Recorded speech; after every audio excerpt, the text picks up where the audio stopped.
Hi, everyone. You are now tuning in to Conversations with Filmmakers podcast. We present our final discussion with our special guest, New York-based cinematographer Chris Wairegi. We hope you enjoy part 2 of our discussion. Thank you for joining us today. Well, so then, of course, I joined Local 600. That's the Camera and Publicity Union. I found out there weren't that many of us. We're 98 today. I'm so proud of us. Out of my whole 600.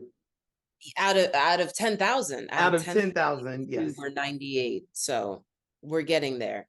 But of course, part of the name of 600 Black women is that we grow, that we be more. I would love for us to be more than the 0.09%. I do think part of the issue is inspiring people, mentoring people, opportunities for people. I was very lucky to have so many people trust me on their sets with their work, and it didn't feel like a barrier for most of my career, at least that I was aware of. I'm sure there are people who are never going to call me, but they don't usually say it to my face, right? So the passive aggressive that we know. Yeah, there are people who maybe don't like me, and I don't think I did anything, but I couldn't tell you one way or another definitively usually what it is. Mm-hmm. Maybe it's my breath. I have no idea. But the goal of 600 Black women and the idea is to support all of these folks in this space, to figure out if there's a way that we can make it easier for the folks who follow, if we can grow in our numbers, if we can be excellent at what we do. I think one of the unfortunate misnomers people have when they do hear or see maybe a woman or a person of color is they assume you're not qualified. So part of my intention is to make sure that I can eliminate that assumption. Is like, if you see a Black woman on a union set, you know she is well equipped, very knowledgeable, incredible force who's you're very lucky to have in your spaces. If you don't say the word for these people to know out here, because we work hard, not saying nobody else doesn't work hard, but we're going to work hard. Tirelessly. We're going to put our best foot forward. And if there is any time that you see someone shutting down as a Black person, believe me, there's something that has triggered it. That's the truth. That's so absolutely. When you see like someone that is not as engaging, they might have an attitude or something, don't make the assumption out there. Definitely go up to them, because it could have been somebody that said something that made them feel uncomfortable, not wanted or welcome, right? Exactly. And to your point, so what I worked on was we put together weekends of workshops, we do meetups, we have Zoom chats, we network with brands and individuals, we staff people, we have an incredible website and presence on Instagram if anyone wants to learn more about us. Absolutely. Throw that website out there right after you're done with your latest point. Yes. After you're done with your latest point, give them the information and the website and stuff. Yes. But you were about to say. Mm-hmm. Well, I was going to say, I mean, there is simply a need for so many people. I really do believe arts are better for having diversity on set. I think when you have a variety of different minds, backgrounds, experiences, thoughts, interests, I think the work is stronger. So I think there's value in making sure our creative spaces look like the world outside of them. So 600 Black women is about supporting the people in these spaces, supporting the people who will follow, and hopefully just making a more inclusive, creative world. I think we've done such a good job in general, but we could do a lot more. We could do a lot better. So, you know, camera and publicity is one space, but there's a million, you know, there's a million different roles and people who really just need that one shot, someone to believe in them, someone to give them a chance. So we try to generate those opportunities and be that presence and push that agenda and argument. It's really not just Black women and gender nonconforming people. There's just a lot of folks who are willing to work hard and have great ideas who should be heard. So please check us out.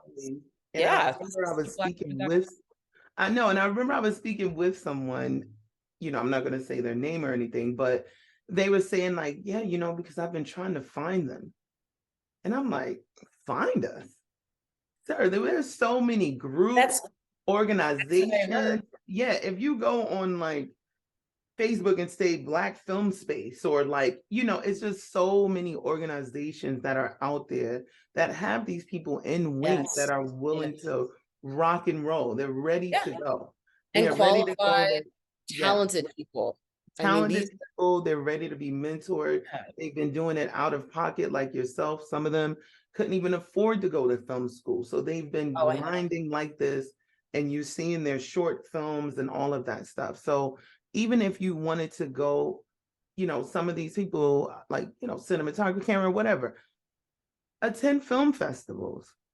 Right. Go up to the short film director that's there, or the screenwriter, or whatever, and say, who was on crew for this? Because a Yeah. lot of times, if it was Black content, like at the Harlem Film Festival or something like that, right? A lot of the times it was a crew of Black people getting together to make that dream happen, right? Yeah. Go poach from that. If you love Right. what was done and what is on screen, that's how you find your people. So it's not that hard to find us.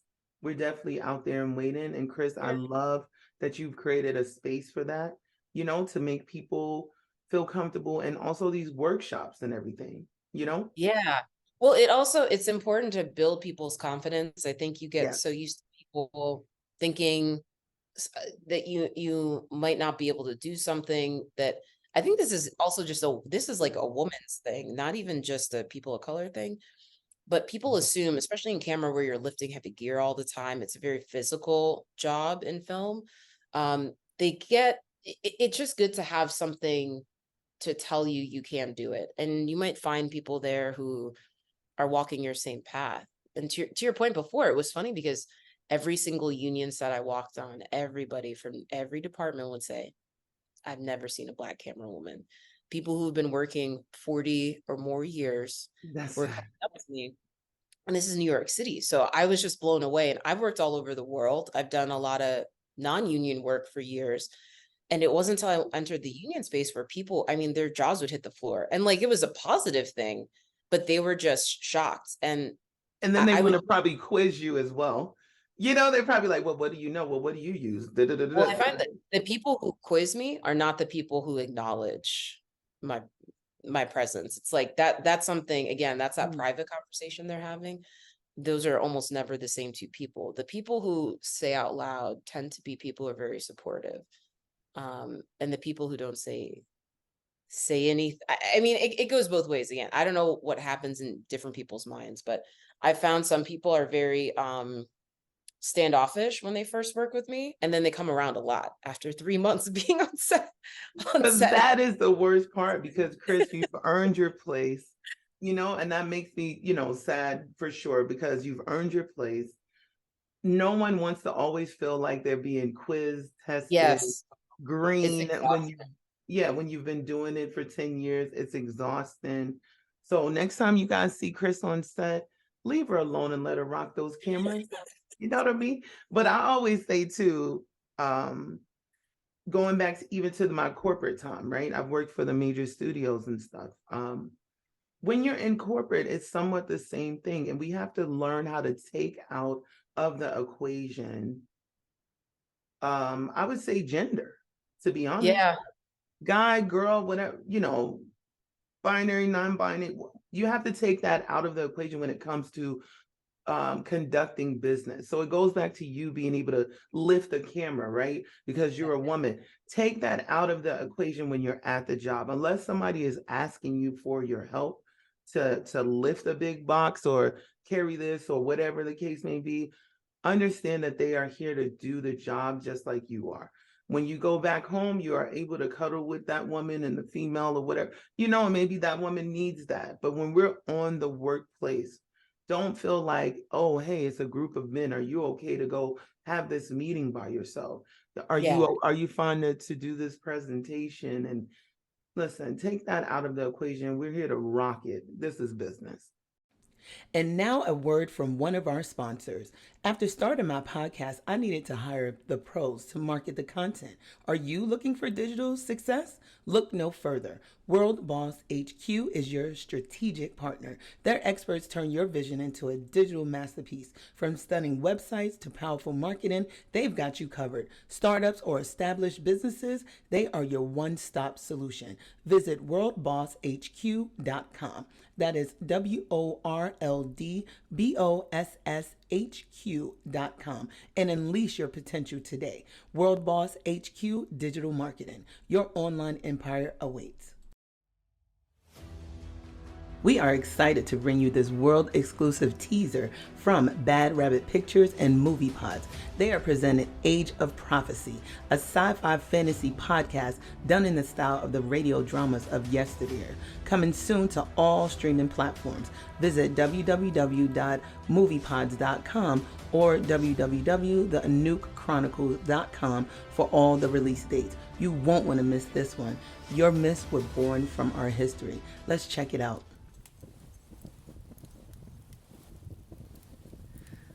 Life. A vile, messy sequence of events before we die. All designed for something beyond us. It has to be. Or else, what's the point? You don't know me, but I know you. I am responsible for your triumphs and miseries.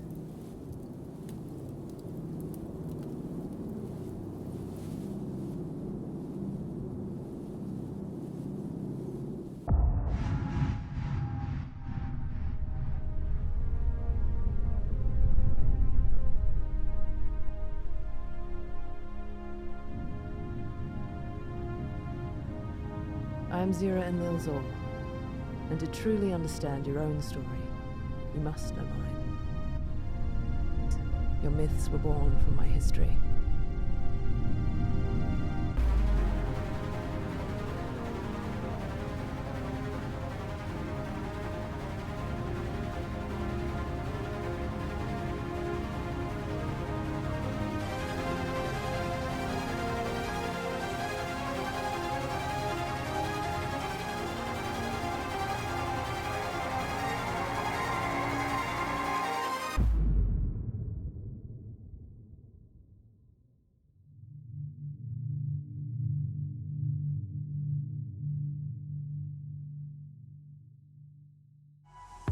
Hi there, and welcome back to Conversations with Filmmakers podcast.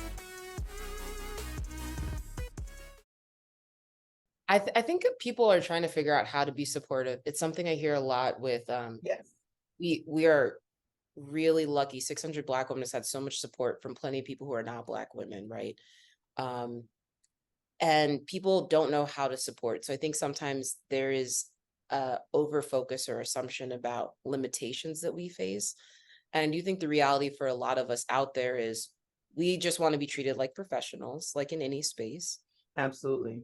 So for me, it's like, I like to be treated as a professional first. And the same way you'd help any coworker is I hope the kind of grace we would give each other is the way you help anyone, the way I'd help anyone, we help each other. But, you know, I don't assume that someone can't do something or is scared or isn't prepared or anything. That being said, I mean, I do make a point to make sure certain people who I think aren't supported are supported. So I will also kind of adjust myself sometimes to make sure someone's taken care of. Even something as simple as like sometimes PAs have it really hard. Like I'll notice somebody speaking down to someone because they're a role on crew that someone else might view as replaceable. So I check in on that person just to say, how's your day? Yeah. You know, and it's not saying that I don't think they can do something, but I do try to be very mindful that every single person on set is going through a different thing. We're all entire human beings who are put in the same space for 12 or more hours a day. And I do try to acknowledge and honor that and, you know, be the support I can for whoever I can as I can. And hopefully, you know, people send that back my way too. Exactly. And they better send it back. I'm telling y'all now, this is Vonti McCrae of Conversation with Filmmakers saying, send it back to Chris. That same energy of positivity. No, but honestly, it brought back a memory for me, you saying that, because when I was a production assistant, I knew I was respected and needed when somebody blew up and the entire crew turned on that person. They were like, Yeah. I can't believe you cursed at her. Don't do that. Why would you That's do that? And it was just like everybody, and they were coming over me. They were like patting me on the shoulder, guys and girls and all departments. And they're just like, listen, he probably didn't mean that. He's probably tired. Don't take it personal. I'm really sorry. And they were all apologizing for him. I but didn't also take it. you need to go to up to that person. And that's something I think sometimes we fail to do is you should check on the person who that happened to. And you should also check the person who did it is, yes, Absolutely. maybe you're having a rough day, but you're also talking to another human being. And Yeah. it's not that serious, you know? It's just not Exactly. that, you can It's find the definitely not that constructive way. serious. And Yeah, it wasn't me lacking on the job. So exactly. it was more like they wanted it to be that a certain way during that A moment. certain way. But I thought it was phenomenal though. When I was like, I made it. I made it. That's what I mean. Yeah. That's and that can make the difference is I think it's easier to take those kinds of hard moments on set if you see that other people see you and acknowledge it and understand what's going on, because we are so determined to do our best that if you feel like someone thinks you're failing, it can ruin your day, right? So having that kind of support from other people can just, man, I've heard a lot of people say that they know they can do it because that, like, they would have given up on film based off some of the first interactions they had were it not for those couple people on set who just advocated for them and had their back. That is so amazing. And that's really great advice. You need to give that positive feedback and let people know that they're doing a great job. Saying thank you or anything like that, or you are welcome here, anything of that nature. So now, an exciting message from our sponsors. When I decided to launch this podcast, I had the tools to find talent and market the show, but needed a skilled editor to bring it all to life. That's when I turned to Jacob Daly at redhawk.uk. His collaborative approach and swift revisions transformed my vision into reality. redhawk.uk, your one-stop solution for creative content services. Reach out to them.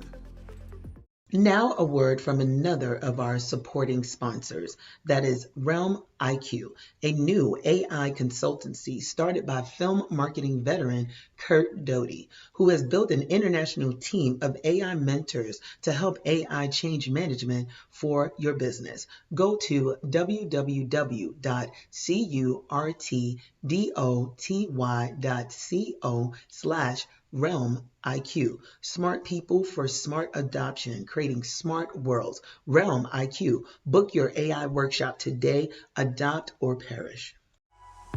Hi there, and welcome back to Conversations with Filmmakers podcast. And I mean, it goes back to the point, like you're saying, we need diversity behind scenes, like we are putting on camera, right? Yes. So a lot of these projects now, you see the movies, the films, the TV shows, the docus, and it's all these diverse groups. But you know, like the actors and stuff it's a lot of diversity, right? From all nationalities, but then behind the set, it wasn't that. So we have to make sure we're balancing that in front of and behind the project, in front of and behind the camera. But Yeah. on to our next question, because I know we're going to have to wrap this up soon. Are there any projects out there now that you'd have loved to work on? Like something that has already aired or you know is coming out and you're like, God, I wish I could have been a camera person on that. That looks phenomenal. I just saw this movie Bottoms, and it's by the same people who made Shiva. And it was so great. I came up on like fun films like that you used to. I remember when we were talking about this. I remember when we first got HBO in my house. Yes. We used to have cable, and I was watching all kinds of stuff that I was like, I've never seen anything like this. And it reminded me of those kinds of films. It's like fun, quirky movies. I absolutely. Bottoms and Shiva. Is that streaming somewhere or? Bottoms is in theater right now. Shiva Baby is streaming. It's the same creators of it, and one of the stars is the female lead from The Bear. If you saw that show, she's excellent. Oh yes, absolutely. And I'm trying to think what else I've seen lately that really excited me. I feel like I'm always interested. I mean, whenever I see something, I'm so curious to see how they did it. I have some like go-to movies that I'll watch over and over again that I would kill to have been on the sets. Children of Men is one of mine. Which one was it? Children of Men, Alfonso Cuarón. The camera work in that I think is second to none. 1917, Roger Deakins. I saw that. I think it's a couple years. It's been out now. Absolutely superb. Obviously, everybody loves Dinkins, and I don't know. I just so many films, but anyone who kind of has a passion for the craft and thinks about new ways to shoot or tell a story, I'm game. I want to see how they're doing their pre-pro. I want to see how they're managing their set. I want to know what it's like to work with people like that. And is there any specific directors or cameramen that you would love to like give a shout out to you'd love to work with in the future or anything like that? That's a great question. It's like a if long you can have a number one mentor right now and they've seen this and they called you up, you'd lose it. I already know I have my own. So if Shonda Rhimes called me and was like, Vontae, I'm going to mentor you. One of mine is Ava lose it. Burkowski. It's Ava Who? Burkowski probably for me. Most people would know her work on Insecure. She's an incredible cinematographer. I love all the stuff she shoots. And then I think it's Reed Morano too, if I had to go with somebody. Her work is amazing. So Reed Morano, Handmaid's Tale. Oh yeah. Just really talented human beings. So I don't know. There's a lot. I'll be very happy to work with some of the people I think are in my future, and hopefully even more of the ones that I can't even imagine yet. So Reed Morano, Ava Burkowski. Well, listen, guys, we have 600 Black women out there or trying to get that number up in the union. Chris is an amazing leader in that space. Can you give them the contact info before we go? I have one more question for you, but give them the contact info on how to find yourself and your organization that you've created. Yes, chriswairegi.com. The Black Spell it out for him. Spell them out for him. Chris Wairegi, Wairegi. Of course, Chris, CHRIS.com. And then 600 Black Women, exactly like it sounds. And we're on Instagram as well. And yeah, please follow, engage, let us know what we can do. Absolutely. So let me ask one more question because I feel like this is very important. The industry works very long hours, right? How about yourself? How do you mentally and physically take care of yourself in such a demanding industry? I think it's important to let people know how to decompress in different ways, you know? Yeah, it's a great question. So I'm very into different types of rest.